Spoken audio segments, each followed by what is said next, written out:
आज गृह मंत्री अमित शाह के मध्य प्रदेश दौरे का दूसरा दिन है। कई जगहों पर बैठकें करने वाले हैं और साथ ही उज्जैन में चुनावी सभा भी करेंगे। गृह मंत्री अमित शाह 3 दिवसीय मध्य प्रदेश दौरे पर हैं। शनिवार को एमपी पहुंचने के बाद सबसे पहले शाह जबलपुर पहुंचे, जहां रानी दुर्गावती अस्पताल के पास एक कार्यक्रम में हिस्सा लिया और शहीदों को नमन किया। दोपहर करीब 2 बजे बीजेपी संभागीय कार्यालय में कार्यकर्ताओं के साथ बैठक करने के बाद शाह सीधे कमलनाथ के गढ़ छिंदवाड़ा निकल गए। छिंदवाड़ा में जनसभा को संबोधित करते हुए अमित शाह ने कमलनाथ को आदिवासी विरोधी बता दिया। मोदी जी ने द्रौपदी मुर्मू को महामहिम द्रौपदी मुर्मू बनाकर समग्र आदिवासी समाज का सम्मान किया है। शाह ने परिवार के मुद्दे पर कांग्रेस पर जमकर हमला किया। बता दें कि छिंदवाड़ा से कमलनाथ विधायक हैं, तो उनके बेटे नकुल वहां से सांसद हैं। राहुल बाबा, मंदिर भी बन गया, तिथि भी बता दी, जरा तनिक दर्शन कर आ जाना। शनिवार देर शाम शाह भोपाल पहुंचे और पार्टी कार्यालय में पदाधिकारियों और कार्यकर्ताओं को जीत का मंत्र दिया। आज अमित शाह उज्जैन जाएंगे, जहां महाकाल का आशीर्वाद लेकर रोड शो करेंगे और उसके बाद खजुराहो और रीवा में पार्टी नेताओं के साथ मिलकर चुनाव प्रबंधन करेंगे। चुनावी राज्य छत्तीसगढ़ में सियासी पारा गर्म है। आज यहां बीजेपी अध्यक्ष जेपी नड्डा और कांग्रेस सांसद राहुल गांधी चुनावी प्रचार करते हुए आपको दिखाई देंगे। रिपोर्ट देखिए। मिशन छत्तीसगढ़ पर जेपी नड्डा शनिवार को रायपुर पहुंचे। दावा किया है कि छत्तीसगढ़ में इस बार कांग्रेस को उखाड़ फेंकेंगे। अच्छा दौरा है और पूरी तैयारी है। छत्तीसगढ़ में भारतीय जनता पार्टी की सरकार बनेगी। छत्तीसगढ़ दौरे के दूसरे दिन आज जेपी नड्डा 2 जनसभाएं और 3 रोड शो करेंगे। इसके साथ साथ जेपी नड्डा पार्टी नेताओं के साथ बैठक कर चुनावी माहौल और बीजेपी के प्रचार अभियान की समीक्षा भी करेंगे। कांग्रेस नेता राहुल गांधी भी छत्तीसगढ़ में प्रचार कर रहे हैं। कोंडागांव में आयोजित रैली में राहुल गांधी ने अडानी के बहाने मोदी सरकार पर निशाना साधा। हमने पिछली बार कर्जा माफी की बात की, बीजेपी के लोगों ने कहा नहीं किया जा सकता, क्योंकि याद रखिए वो अडानी वाली सरकार, वो कर्जा माफ सिर्फ अडानी जैसे लोगों के लिए कर सकते हैं। 14 लाख करोड़ रुपए उन्होंने 5-10 उद्योगपतियों का माफ किया है। राहुल गांधी के छत्तीसगढ़ दौरे का आज दूसरा दिन है। राहुल गांधी आज राजनांदगांव और कबीरधाम में 2 रैलियां करेंगे। 28 अक्टूबर की रात को लगा चंद्रग्रहण खत्म हो चुका है, लेकिन इस दौरान दुनिया के कई अलग अलग देशों में खगोलीय अद्भुत नजारा देखा गया। साल का आखिरी चंद्रग्रहण खत्म हो गया। चंद्रग्रहण आंशिक तौर पर रात 11:31 से शुरू हुआ। हालांकि भारत में इसे देर रात 1:05 पर देखा गया, जो सुबह 2:24 पर खत्म हो गया। देश भर में इस अद्भुत नजारे को देखा गया और जिसने भी इस खगोलीय घटना को देखा वो बहुत खुश नजर आया। ये बहुत अच्छा गवर्नमेंट की तरफ से ऑर्गेनाइज किया गया है कि यहाँ पे इवेंट रखा गया है रात के टाइम। यहाँ पे बहुत अच्छा लगा। I am so happy. बहुत अच्छा लगा। पहली बार देख रहे हैं lunar eclipse and after Chandrayaan बहुत ज़्यादा एक्साइटमेंट ओवरवेल्म्ड हो चुकी है कि व्हाट इज एक्चुअली मून। अभी तक तो बुक्स में देखा है ना ऑल देख। इसी के साथ देर शाम से लगा सूतक काल भी समाप्त हो गया। देश भर के मंदिरों में जो चंद्र ग्रहण शुरू होने से पहले बंद कर दिए गए थे, उसे विधि विधान और पूजा पाठ करते हुए खोल दिया गया। भले ही विज्ञान इसे अंतरिक्ष में हुई एक सामान्य घटना से देखता हो, लेकिन ज्योतिष विज्ञान इसे शुभ अशुभ घटनाओं से जोड़ता है।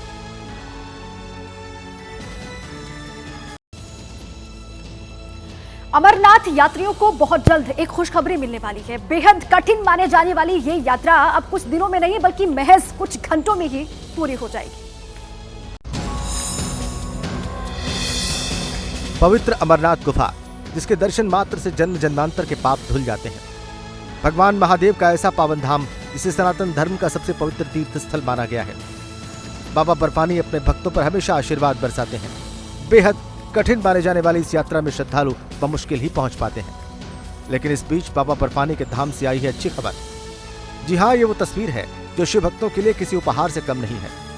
काली पहाड़ी, जो सिर्फ अमरनाथ गुफा से 2 किलोमीटर पहले वहां तक सड़क पहुंच चुकी है। शिव भक्तों का ये सपना साकार कर दिखाया है बॉर्डर रोड ऑर्गेनाइजेशन के जवानों ने। सड़क निर्माण का काम इसी साल जून महीने से शुरू किया गया है और 5 महीने में गुफा के इतने करीब तक गाड़ियां पहुंचाने में कामयाब हो गए हैं। जेएनके सरकार और अमरनाथ श्राइन बोर्ड ने बीआरओ के इंजीनियर्स को ट्रैक के रखरखाव का काम सौंपा था। फिलहाल काम जारी है और एक बार परियोजना पूरी हो जाने पर श्रीनगर से अमरनाथ गुफा मंदिर की दूरी 3 दिन से घटकर महज 8 से 9 घंटे रह जाएगी, जो शिव भक्तों के लिए किसी चमत्कार से कम नहीं होगा। यूपीपीटी की परीक्षा में एसटीएफ ने अलग अलग शहरों से नकल करने वाले 5 मुन्ना भाइयों को गिरफ्तार किया है। अब एसटीएफ सॉल्वर गैंग जो इनका है उसकी तलाश कर रही है। दिखाते हैं रिपोर्ट। उत्तर प्रदेश की नकल विरोधी सरकार में यूपी पेट की परीक्षा में शातिर मुन्ना भाइयों की नई टेक्नोलॉजी धरी की धरी रह गई और यूपी एसटीएफ ने 5 अलग अलग परीक्षा केंद्रों से 5 नकलचियों को पकड़ा है। पकड़े गए नकलचियों के पास से ब्लूटूथ डिवाइस बरामद हुए हैं, जिन्हें बड़े ही शातिर तरीके से परीक्षा केंद्रों के अंदर ले गए। लेकिन परीक्षा के बीच में यूपी एसटीएफ ने धावा बोलकर इन्हें रंगे हाथों दबोच लिया और नकल पर नकेल कस दी। हाथ में क्या लिए हो? इससे क्या कर रहे थे? हाँ बताओ। आंसर सुन रहे थे। ये सभी मुन्ना भाई यूपी के अलग अलग जिलों में पकड़े गए हैं। उन्नाव, बांदा, वाराणसी, प्रयागराज और प्रतापगढ़ के परीक्षा केंद्रों से इनकी गिरफ्तारी हुई है। ब्लूटूथ डिवाइस की मदद से बड़ी ही आसानी से परीक्षा में आए सवालों का सही उत्तर लगाने में सफल हो जाते, लेकिन इससे पहले यूपी एसटीएफ ने इनके प्लान का भंडाफोड़ कर दिया।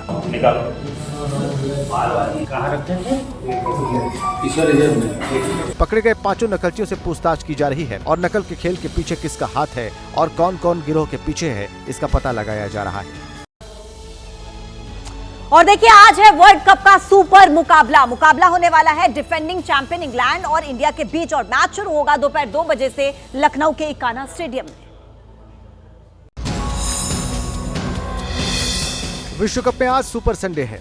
एक तरफ जीत का छक्का लगाने के लिए बेताब भारतीय टीम है और दूसरी ओर आखिरी पायदान पर खड़ी जीत के लिए संघर्ष कर रही इंग्लिश टीम है।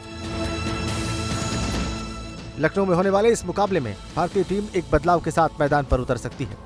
माना जा रहा है कि हार्दिक पांड्या चोट की वजह से नहीं खेलेंगे, उनकी जगह रविचंद्रन अश्विन को टीम में शामिल किया जा सकता है। पॉइंट्स टेबल में फिलहाल टीम इंडिया दूसरे नंबर पर है और सभी 5 मैचों में शानदार प्रदर्शन के साथ जीत दर्ज कर चुकी है। पॉइंट्स टेबल में सबसे नीचे खड़ी इंग्लैंड की टीम को 5 मैचों में महज 1 जीत नसीब हुई है और 4 मुकाबलों में हार का सामना करना पड़ा है। लिहाजा लखनऊ में भारत को टक्कर देना आसान नहीं होने वाला।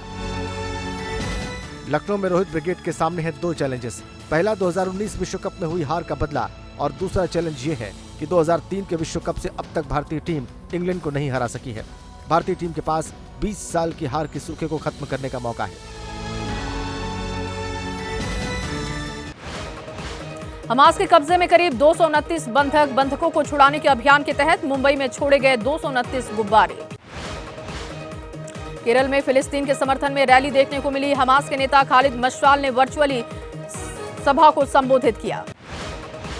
बीजेपी प्रवक्ता अनिल के एंटनी ने एक्स पर लिखा, कट्टरपंथी आंदोलन INDI गठबंधन के सहयोगी दलों के अनियंत्रित समर्थन का नतीजा। हमास नेता के संबोधन पर शिवसेना उद्धव गुट के नेता आनंद दुबे ने कहा, केंद्र सरकार की जांच एजेंसियां कहां सोई हुई हैं। CPIM नेता सीताराम येचुरी का बयान, गाजा में जो हो रहा है वो मानवता के खिलाफ, 2 देश बनाना ही समाधान इसका। फिलिस्तीन मामले में एनसीपी नेता शरद पवार ने सरकार को घेरा, कहा मुद्दे पर मोदी सरकार पूरी तरीके से कंफ्यूज। शरद पवार का बड़ा बयान, पहले पीएम ने इजरायल का समर्थन किया, विरोध हुआ तो भारतीय विदेश मंत्रालय ने बदला अपना रुख। UNGA में गाजा में मानवीय संघर्ष विराम का प्रस्ताव हुआ पास, मतदान के दौरान भारत रहा एब्सेंट। चंद्र ग्रहण के बाद विधि विधान के साथ खुले मंदिरों के कपाट। उज्जैन में महाकालेश्वर मंदिर के कपाट खोलने से पहले मंदिर की हुई धुलाई और पूजा। चंद्र ग्रहण शुरू होने से पहले बंद कर दिए गए थे देश भर के मंदिरों के कपाट। पूजा पाठ के बाद शुरू हुए दर्शन। रात 11:31 से शुरू हुआ था साल का आखिरी चंद्र ग्रहण। भारत में 1:05 पर दिखा, सुबह करीब 2:30 बजे खत्म हुआ। देश भर के कोने कोने में इस अद्भुत नजारे को देखा गया। लोगों ने खुली आंखों से खगोलीय घटना को देखा। प्रधानमंत्री नरेंद्र मोदी आज करेंगे मन की बात। सुबह 11 बजे लोगों के साथ अपने विचार करेंगे साझा। मराठा आरक्षण को लेकर अनिश्चितकालीन अनशन पर मनोज जारंगे, आज से पूरे महाराष्ट्र में भूख हड़ताल करने की चेतावनी। महाराष्ट्र के बीड में मराठा रिजर्वेशन की मांग को लेकर युवक ने की खुदकुशी। पहले भी कई लोग कर चुके हैं आत्महत्या। छत्तीसगढ़ के कोंडा गांव में राहुल गांधी ने बीजेपी पर बोला हमला, कहा मोदी सरकार अपने व्यापारी मित्रों की करती है मदद। छत्तीसगढ़ में बोले सीएम भूपेश बघेल, बीजेपी उद्योगपतियों का कर्जा माफ करती है और हम किसानों का।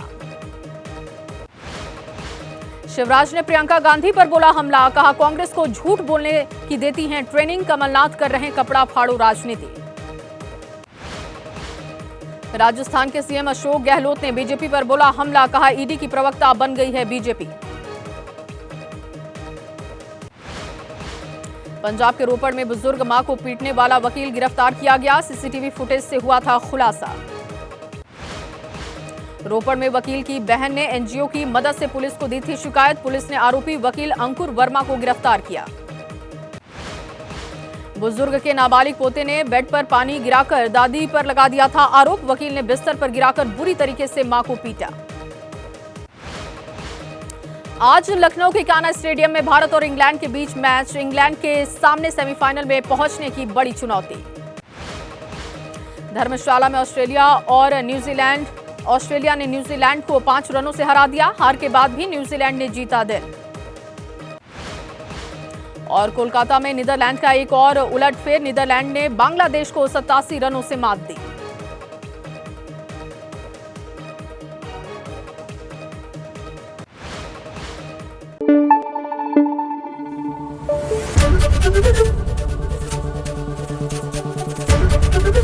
एबीपी न्यूज आपको रखे आगे।